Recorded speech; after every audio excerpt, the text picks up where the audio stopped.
Thank you, Mr. Speaker. And let me thank Congressman Chairman Neal for the fantastic job he has done, along with my good friend, Mr. Levin, for presenting the position of the Ways and Means Committee, which Republican or Democrat, we are so proud to be a part of. We have produced for this Congress $30 billion of benefits to the American people. Some may be critical because it's only for 1 year.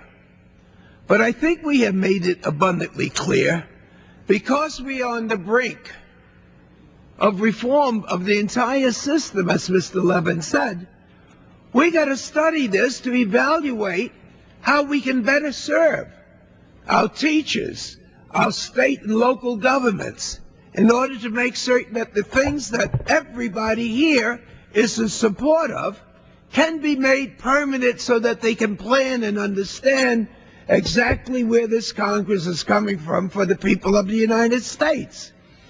It's interesting to note that the opposition to this bill, nobody has been criticized for any of the benefits that is in this extended bill. Let me say that again.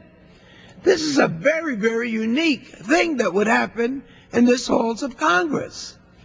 The bills that we are presenting and asking for an affirmative vote, H.R. 4213, there is no criticism of any provisions of the benefits that's in this legislation. I'm going to rest for a moment and let that sink in. The opposition to this bill, it appears to me, from listening to the responses from my Republican friends, that their problem is that we don't want to increase the deficit. The problem is they just don't like the way we are indeed closing the loopholes. When we say we're closing loopholes, they say you are raising taxes. You bet your life we are getting the resources that America deserves by fairness and equities in the tax system. There's no way to clean up the tax system without making those who should be paying taxes to pay it. So if indeed you have some criticism of the loopholes that we're closing, let's take a look at the loopholes. That sounds fair, because my friends have not been talking about the benefits in these bills. My friends on the other side are talking about taxes.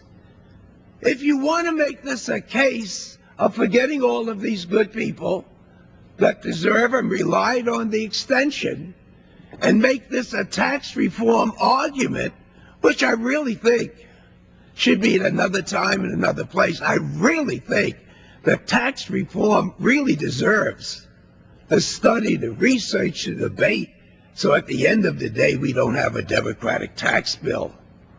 This country deserves a bipartisan tax bill, because there's going to be pain in it. Because every time we try to bring equity into it, if the other side is to say, I don't have any tax reform, but you're raising taxes by cutting away a lot of benefits that we people don't deserve, and you say that we're increasing taxes. Well, let's talk about it.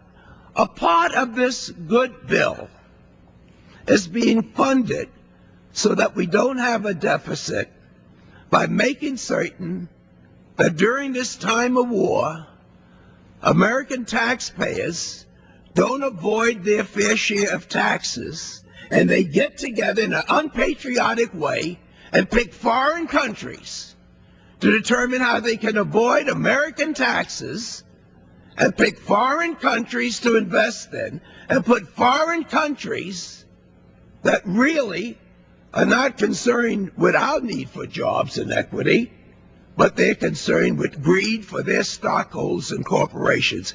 Did one Republican get up and say this is a good thing? And I will yield to anyone on the other side who wants to say it is not a good thing to go after these tax people who are taking advantage of our law. So we can't reform it all at one time. Would the gentleman yield? Not at this time. All right. We can't reform all at one time, but we can knock out these things where people are taking unfair advantage of our tax code. The other issue, which made me think in listening to the response to this extender bill, where hardly anyone talked about the benefits, seemed to be centered around some tax provision that is commonly referred to as carried interest. It seems as though the minority is saying that there's a certain group of people that do work and they're entitled to get compensation for their work. For those who think this is it's not. It means that we really think as a body that those people who take outstanding risk, who are not employees, but adventurous, creative people, that we should give a benefit to them by decreasing. I ask unanimous consent that I just be allowed to close right now. That they be given 15%, a lower tax rate than the 35%.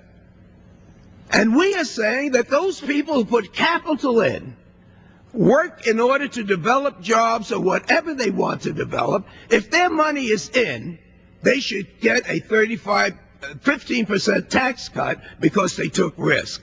Anybody who doesn't put money in here, that becomes a partnership and acts like they taken risk, should not be able to enjoy this benefit. So I yield back whatever time is left and do hope that you consider the weight of the debate and then vote accordingly. The gentleman yields back the balance of his time. All time for debate has expired.